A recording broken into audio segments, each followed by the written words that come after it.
Hey y'all, this is Gretchen from Always a Lessons Empowering Educators podcast. I'm a proud member of the Education Podcast Network, just like the show you're listening to right now. The opinions expressed are those of the individual hosts, but make sure you check out all the other great podcasts at edupodcastnetwork.com and get ready because the learning begins in 3, 2, 1.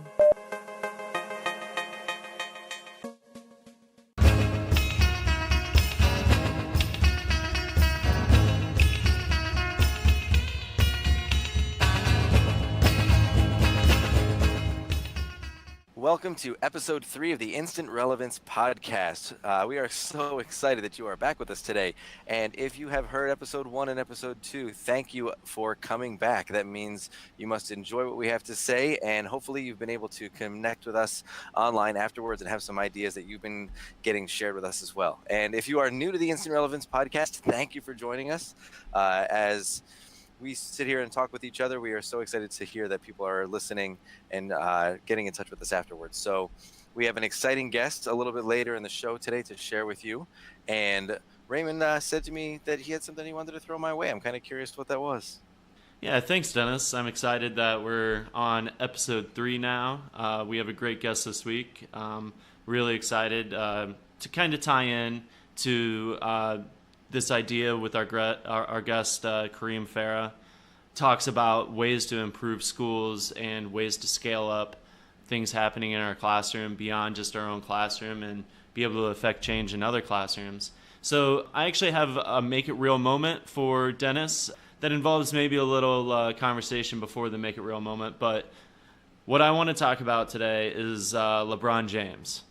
So a lot of you, and I'm sure, Denis, you're aware that LeBron James is an American basketball player who just got traded to the Lakers. Yes, sir. I am well aware of that. All right. And you might also be aware that LeBron James started a school. Are you aware of that? Yes, I do. Yes, I am, yeah. All right. It's been all over the news, right? Especially since our president made sure to make it about himself and insult LeBron James for opening a school. But we can certainly talk about that a little bit later. So a couple things come to mind when I think about this LeBron James opening a school thing.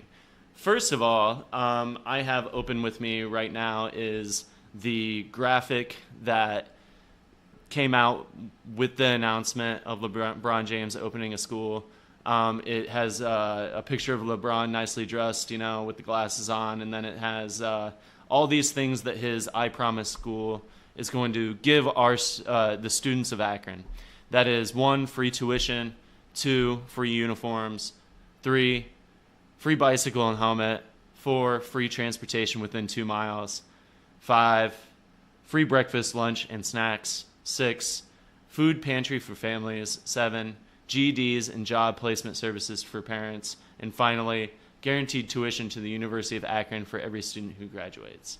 Now, this obviously went very viral, so viral that once again the president had to chime in and give his opinion and also insult several people in the process. So what I really want to talk about is not only how we could make this a Make It Real moment in our classrooms, but also just maybe a conversation about what's really going on here. So I got interested in this and then took a look at this article on The Atlantic. It's by a woman named Alia Wong, and it's 5 reasons LeBron James School really is unique. So beyond the first original meme or graphic that was on CNN.com that I was just reading, there's actually a lot of very interesting kind of groundbreaking things going on with this LeBron James School. And the first thing that I want to talk about, and maybe Denis, you can kind of chime in here on this, is were you aware that this LeBron James School is a public school and not a charter school or a private school? At first I was not, and that when I first heard about it, I thought, hey, that's kind of cool. He's going to open up, like I thought, like a private school, a school for that he has control over. But that shocked me, and I actually haven't had much time to think about it or look into it, but I did hear that it was a public school. I'm like, how does somebody start a public school? Right, yeah. Well, LeBron James did. He did. And so that's interesting, right? I mean, yeah. We certainly have had, people with money and influence definitely start their own private school. And then now we have this public-private partnership with charter schools. There's plenty of charter schools out there funded by, wealthy individuals. But so first of all, because this is a public school, LeBron James is extending his already established foundation that's been working in Akron for years in the education system. And it's actually kind of taking the model of what's worked with them, and they've been able to do a lot of research about. And LeBron James and the people who he works with on this really came up with a master plan for this school, and they got it approved by the school board and the city of Akron to become a public school. See, that's pretty outstanding to think. I know LeBron James went to public school. That was one of the biggest things I remember reading about him when he first came out of this, was this public school kid is going to be the next biggest thing. And back then I'm like, oh yeah, a 17-year-old kid calling himself the king. Yeah, right. And I guess he kind of followed through on that one. So, that's the thing. He's always been a planner. He's always been someone who had not just goals, but details for how to achieve those goals in his life, in his career, when he's made changes, in his philanthropy and the things that he's been doing. And it's incredible to see that planning wasn't just something that he did when he was thinking about himself. He applied his planning to other people and to other kids. And the fact that his plans were successful enough to get passed through a city board and school board that said this is something that's good for our kids. And it's not just because we're going to have LeBron James on a school and we're the city of Akron, Ohio, and it makes sense to have this here, because school leadership doesn't care about that stuff. They care about kids, and that he set up a plan that made that work. That's really exciting. And that's one of the biggest questions. I love moments that create questions. Like, me, if something can make a question and that question can last all day, it was a great day. And that first question of how does somebody start a public school? That's an all-day question that you can go through there. Yes. But he planned that, and he had a way, and he found a way, and that's exciting. Yeah, that's the exact same thing that my wife said when I brought this topic up to her. She's like, how does someone just start a public school? Don't they just kind of exist?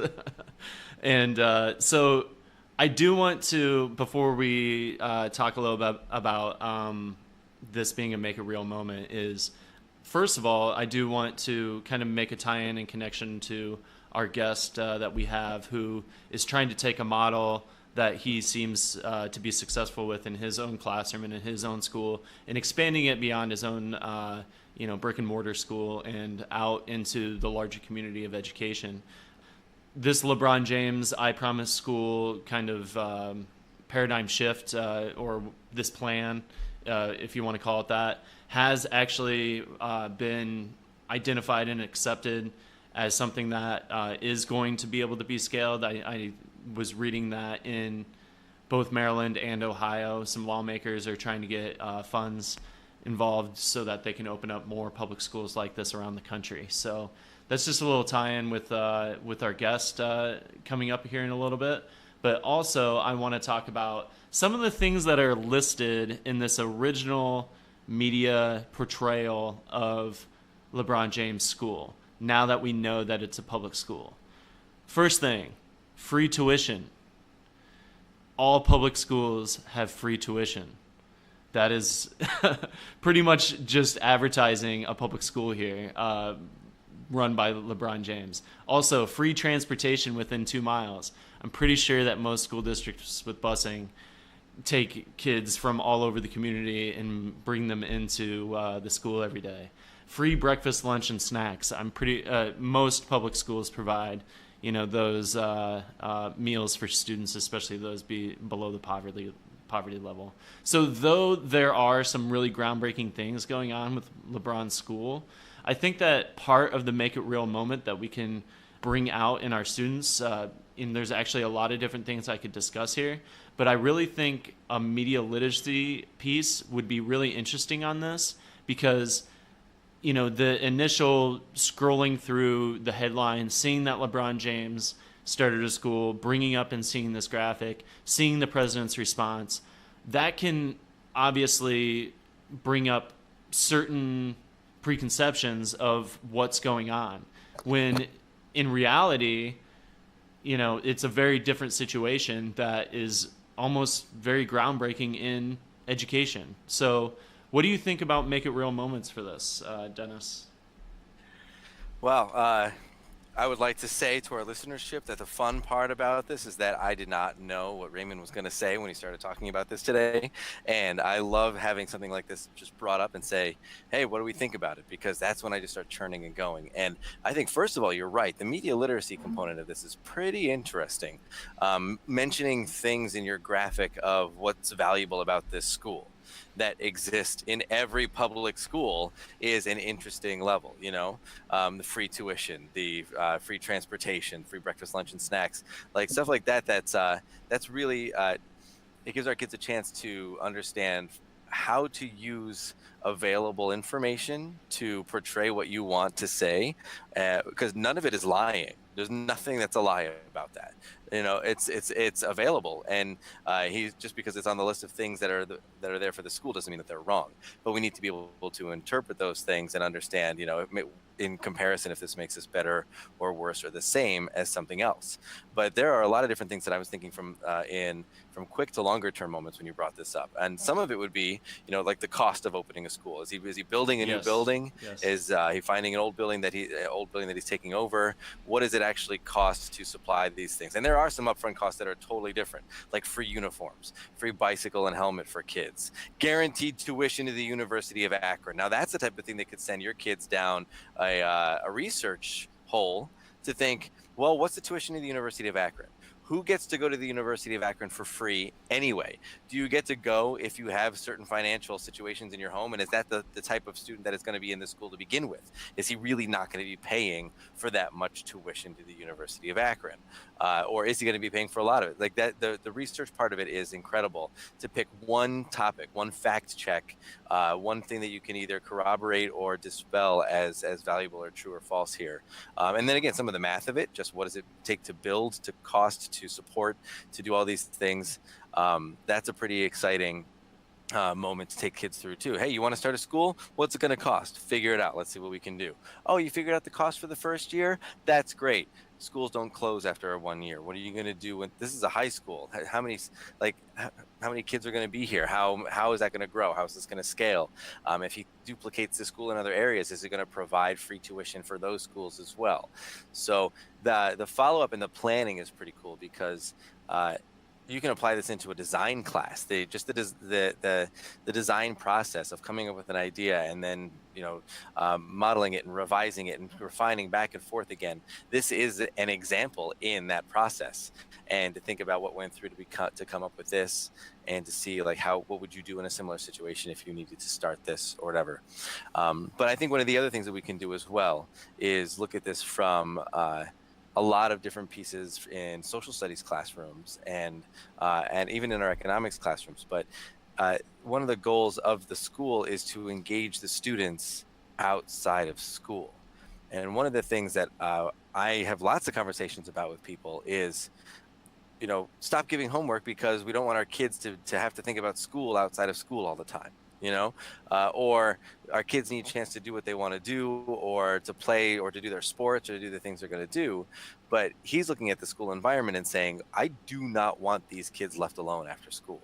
I want to engage them in their homes. I want to engage students of poverty. I want to make a direct impact on the things that people who study this, the researchers say, are the biggest impact on student performance. The things at home, reading at home, parental involvement, all of the different things about, and like poverty level and access to different things, access to technology.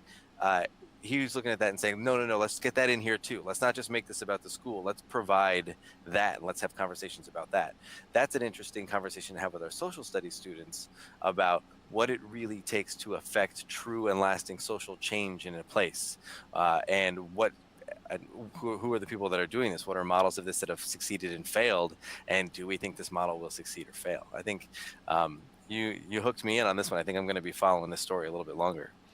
Yeah, I was, it was just a thing in passing that got commented on a lot on Twitter, especially around education, just, And I think the standard comment that people had for this was, isn't this what taxpayers are supposed to be paying for in their regular schools anyways, or, if we just were to fund schools, all schools could be like this. The one thing I think people got stuck on was the free bicycle and helmet. I think that's, you give every student a free bicycle and helmet, and that's, first of all, that's a math lesson right there. How much does that cost to scale across the United States? That would be something pretty cool for even a middle school class, just investigating that. But then also kind of going into what you were talking about with social studies classes, you talk about these public services that are provided by this school and the role of school in a community, and, why is it that the community is in need of these things, and why is it that those things aren't being provided by other means, and the school is the place that has to step up and fill those gaps in society. And that brings up a whole bag of worms as far as, once again, the role of school in society that, it might be a little advanced, but I think, some high school social studies classes could definitely focus on something like that.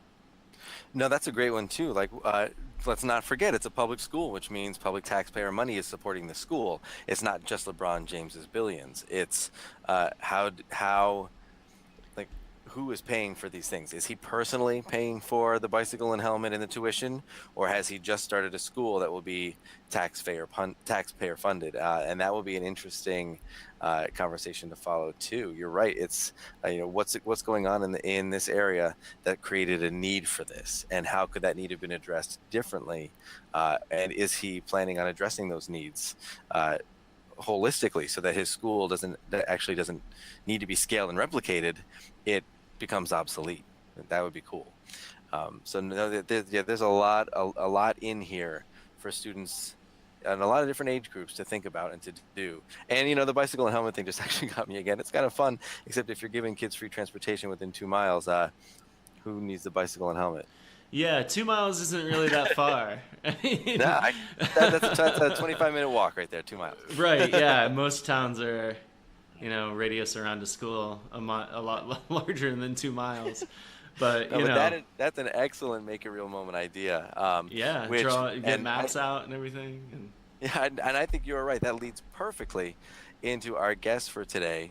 And we are going to be welcoming Kareem Farah to the show, who has done some outstanding things with taking ideas for schools that need change and taking teachers who are passionate about that change and giving them the tools that they need to make that alive in their environment. Just like the way LeBron has said, this is where I'm from. I'm going to make something that I'm passionate about change and valuable and new here. Kareem's got a lot to say, so I'm ready to welcome him to the show if you are.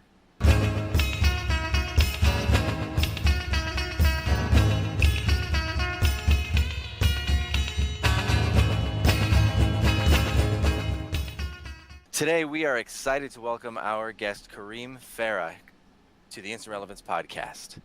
Kareem has started what is called the Modern Classrooms Project, which it has really piqued my interest now that it's been brought to my attention. This is something that has been rumbling around in my own head for quite some time, and it is what is wrong with America's classrooms today? What is the setup that we're looking at, and why isn't it working? And why do we have kids who we just kind of make do the same thing all the time now that we have so many resources available to us?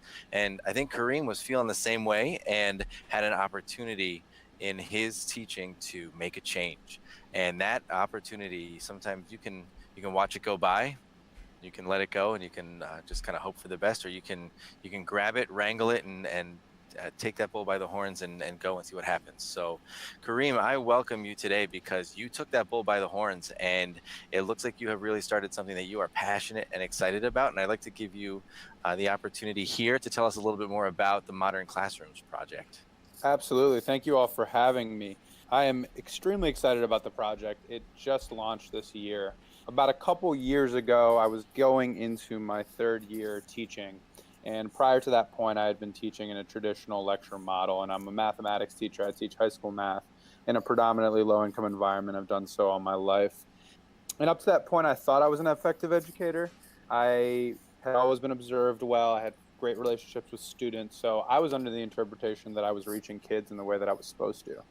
It wasn't until I had moved to DC and worked with a lot more outspoken students, passionate students that were comfortable expressing themselves, that I realized that my lecture approach was actually not reaching students. And instead, the large majority of my students felt like the content was inaccessible and were frustrated because of that. As a result, I sort of rethought the way I approached education. I built instructional videos to replace my lectures. I started allowing my students to work at their own pace within each unit. And then finally got the opportunity to grade students on mastery instead of letting them progress through like an amalgamation of completion and sort of partial credit. I won the award for DCPS Standing Ovation Classroom Innovation, and since then, I've worked to scale my model. I have 8 teachers and 8 classrooms running at this moment right now. They've all just started their experience of educating through this method, and it's just been a really exciting journey, and I'm excited to see where it goes. That's amazing. So Kareem, I know that you and I have interacted back and forth on Twitter before, because it seems like our stories in the math classroom are pretty similar. So I took on some more kind of blended learning, self-paced playlists similar to what you're doing in my own classroom. And it's very interesting how you're talking about actually taking that and scaling it up. So I did see that you came up with some professional development for, I'm going to assume, that cohort of teachers. I think you said there's somewhat of a fellowship involved as well. So could you talk about that process of scaling it up so that it goes beyond your own classroom? Because I'm extremely interested in that as a kind of newly minted instructional coach. Now that I have influence beyond my own classroom, I'm really interested to see, first of all, how you're doing that, and second of all, kind of where you're taking it as well. Absolutely. So I think it all starts with this idea that the majority of professional development, I think most teachers feel like, is quite inaccessible and not really applicable to their classrooms. And I think a lot of the reason that happens is because educators don't really feel like professional development has any follow through and is differentiated enough to make it work for their different levels of experience and their different learning experiences in the actual classroom. So to start, we wanted to address that by creating a fellowship. So instead of approaching this as sort of a one-off experience where you learn some stuff and you either try it or you don't, this cohort of teachers is a group of teachers that comes together frequently, that works with me and my co-founder frequently, that we constantly sort of adjust our support and consultation to meet their needs, and that happens throughout the school year. So that sort of addressed that one-off experience. And then the second piece was really trying to model our professional development after what we expect in our classrooms.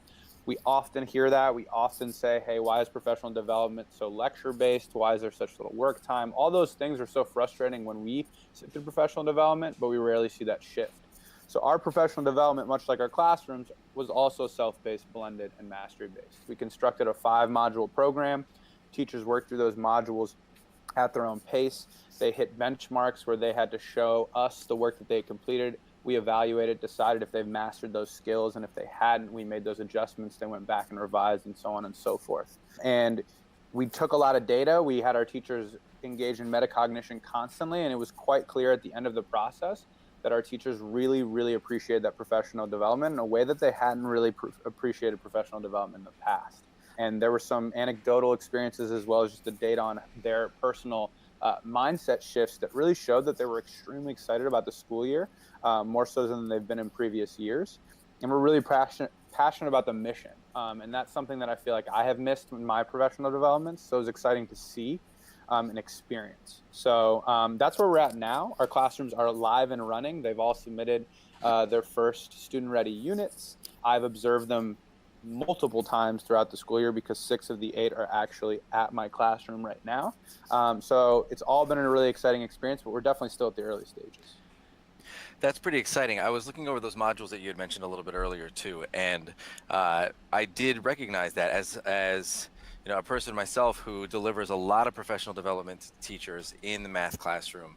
If I'm going to go talk about student engagement, I can't be unengaging. And if I'm going to go talk about relevance to students, as teachers, I can't make what I'm doing not relevant to them. Otherwise, they'll never believe that they can do it themselves.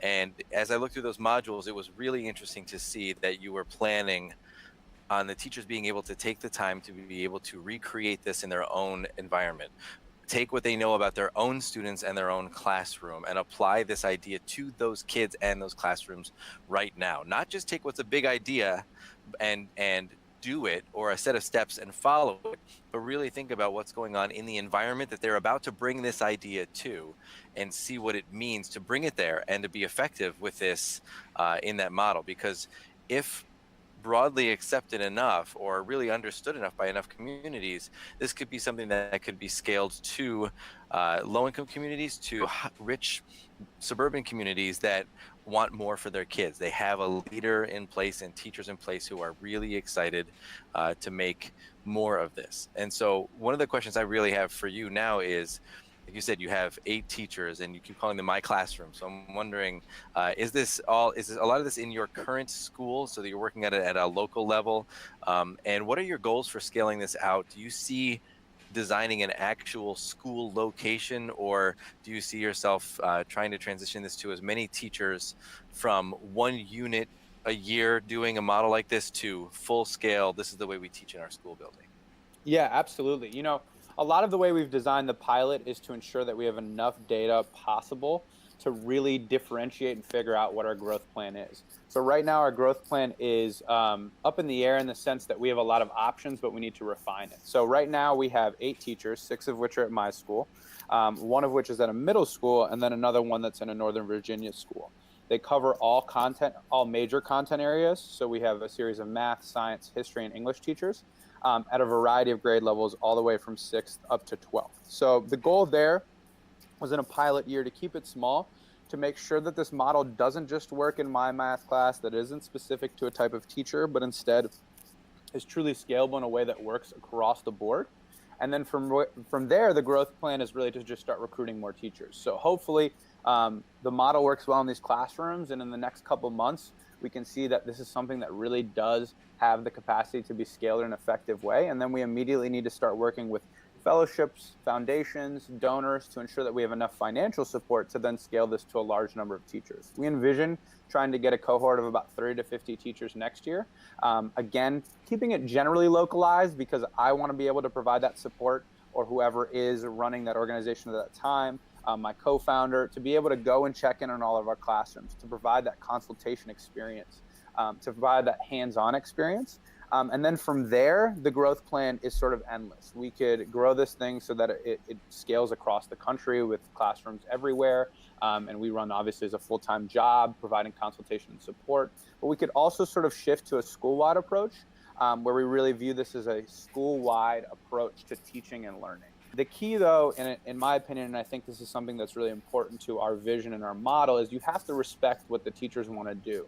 I think all of us have experienced times in the classroom where there's a top-down approach that frustrates us, that doesn't fit what we want, and we feel sort of pigeonholed and can't operate with those constraints. One of the dangers was sort of coming in and doing a sweeping effort to say, hey, everyone's going to become a modern classroom at this grade level, or everyone's going to be a modern classroom at this school, is maybe another educator isn't really fluent in technology, or doesn't really feel comfortable making that leap, or has a model that they love. And I don't think it's our place to really kind of encroach on that territory. We want to recruit teachers that are passionate about this type of instruction. We want to recruit teachers that are passionate about involving technology in the classroom. So we sort of see a broader fellowships for already existing effective educators that want to take that next leap to a more progressive, efficient, and ed tech-based form of instruction. It's an interesting response, because one of the things that I wrote about in the book Instant Relevance is using those things that you're passionate about, or that students are passionate about, while they're passionate about it. And that example I keep flying back to now is, a year and a half ago, you could do a fidget spinner lesson and your kids would have loved it, but you better not try to do it this fall, because if you do, nobody cares anymore. And like grabbing onto a passion when there's passion for something is when you've chosen the path of least resistance to gain momentum and really go with it.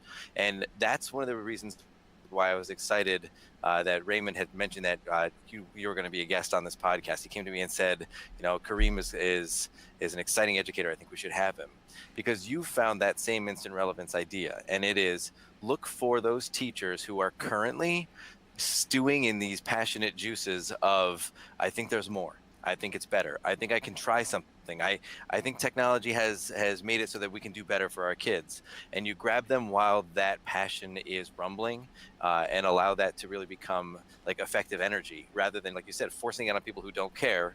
You take what's most relevant to them now, which is, I believe in my kids and in what we can do for them, and then they'll become that model successfully. Absolutely. And I mean, I think if we believe that educators are really the star players in our education system, much like star athletes, everyone has a different skill set. Everyone plays a different role in the building. And we can't define those roles in such a constrained way. It's the single most destructive thing to innovation. So if I ever feel like my mission is being shifted to sort of a mandated approach, a top-down approach, then I think I've lost my purpose. The purpose is to empower teachers to drive themselves to innovate, to drive themselves to be more passionate about what they do, and to improve student achievement. But if we start forcing educators to do things that they don't feel comfortable with, I really think we've lost our end goal. So it sounds like the recruitment process tries to identify current educators who are passionate about teaching this way, and obviously you're going to have a lot of buy-in there with that type of educator. I guess I have two questions. My first question is what is the sales pitch to get educators on board that might not necessarily be the first ones to jump at this? And then also, even those tech savvy, innovative teachers that you're working with in this cohort, what typical kind of pitfalls have there been? Or, every educational experience is a learning process.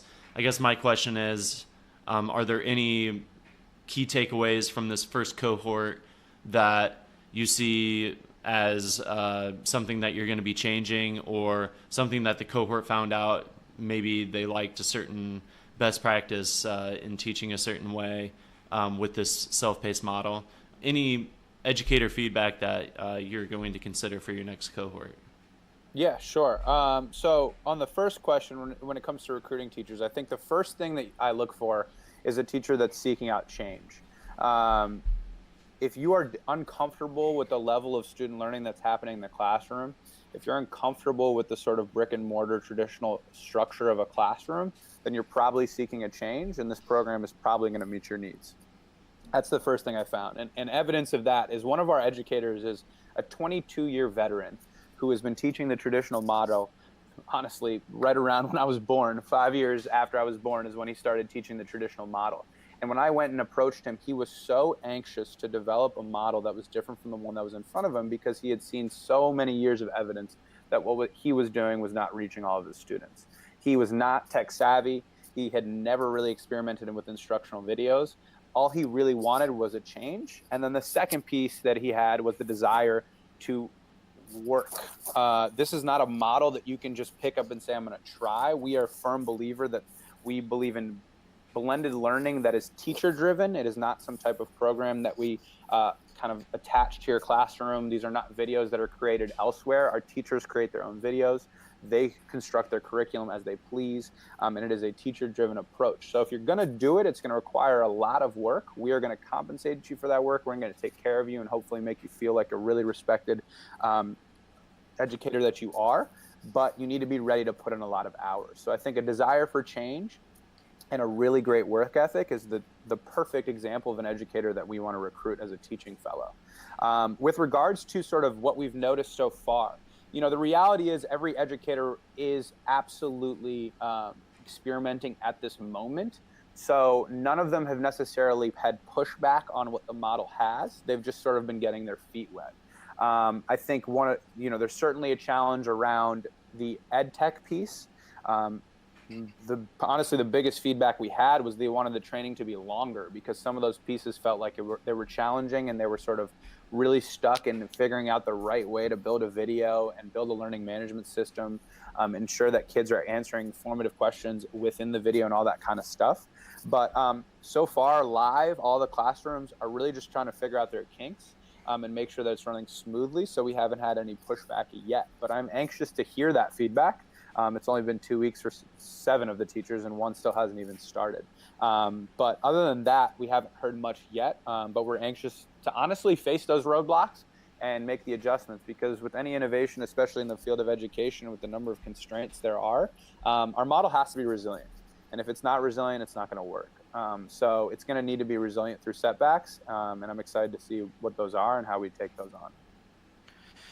Well, Kareem, this is really exciting. It's exciting for teachers who are listening to this podcast now and thinking, wow, there's other people out there who think the way I think, and they want change, and they're already doing something about it. So what is the best way for our listeners and those who read and connect with us to get in touch with you and to get in touch with your project, so that if they're interested in bringing this to their school, they can reach out for that? And at the same time, for those people who just believe in what you do but are not interested in being the teachers who do it, how can they support you as well? Absolutely. So, I'm active on Twitter. So my Twitter handle is @Kareem Farah 23. So if you just want to see all the work that I'm doing and communicate with me through Twitter, that's, easy, knit, and gritty way. If you want to get involved in the nonprofit, www.modernclassrooms.org, you go there.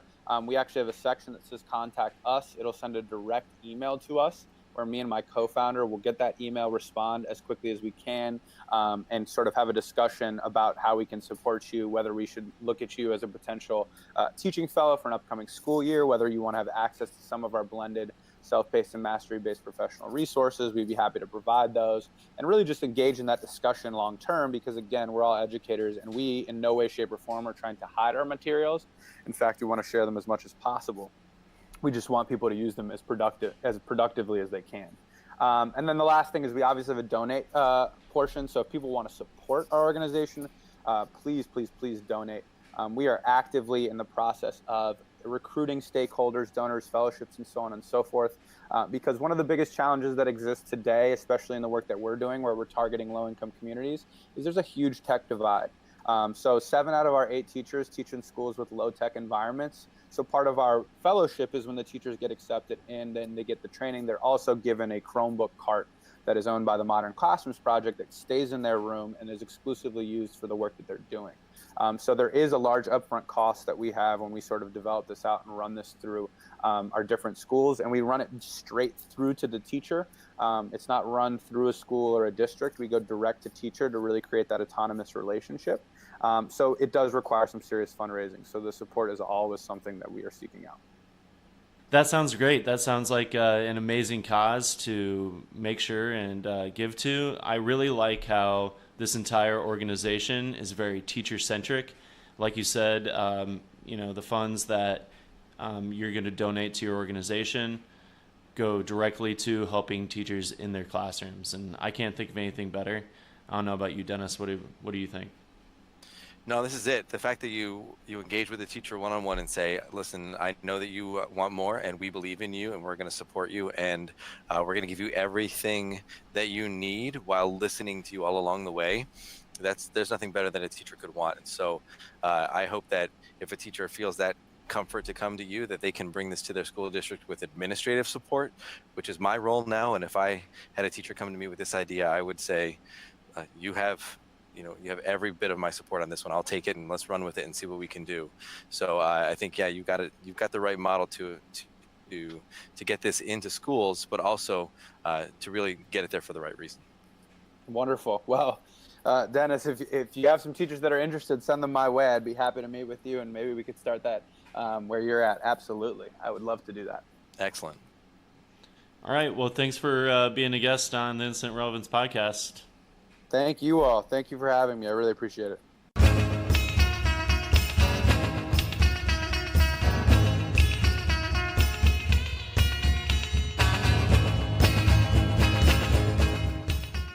In this segment of the Instant Relevance Podcast, we like to provide some more resources, either related to the current episode or previous episodes, just something that can go further in helping teachers along the way with some of the topics that we've been talking about. So if you've been following along and listening in order, episode 2 was about play-based and mindset-based learning, and we had Quinn Rollins on the show. If you haven't checked that out, you should definitely go back and listen to episode 2, because he talks a lot about the power, even in his high school classroom, of using Play-Doh, other toy-based and game-based learning in his classroom. So the resource I have this week, I found, is that Lego is starting kind of a whole new division of educational products.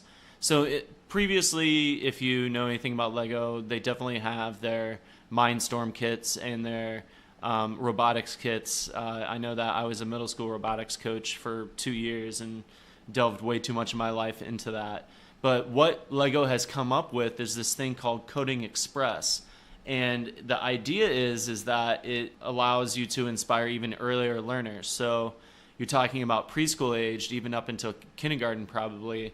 And it looks basically like a Lego train set, but you have different pieces of track with different colors, and you're able to use an app to kind of program what those colors mean and investigate and learn those basics of coding, some of those building blocks like loops and if-then statements and that sort of thing, through just creative play with Legos. And I am already in contact with the principals I work with at elementary schools, trying to pilot this in a kindergarten classroom. So if there's anybody out there that's interested in play-based learning for early elementary, you should definitely check this out. That's a really cool resource. I remember when those Lego robotics coding pieces came out a while ago, and I was looking at those thinking, wow, there's so much they can do here. I hope they don't just leave this to us, that they're innovating and coming out with new ideas for teachers. I think that one's an amazing resource. I have a student, a daughter, who is going into kindergarten in about a week, and I might just pick one of those sets up for her.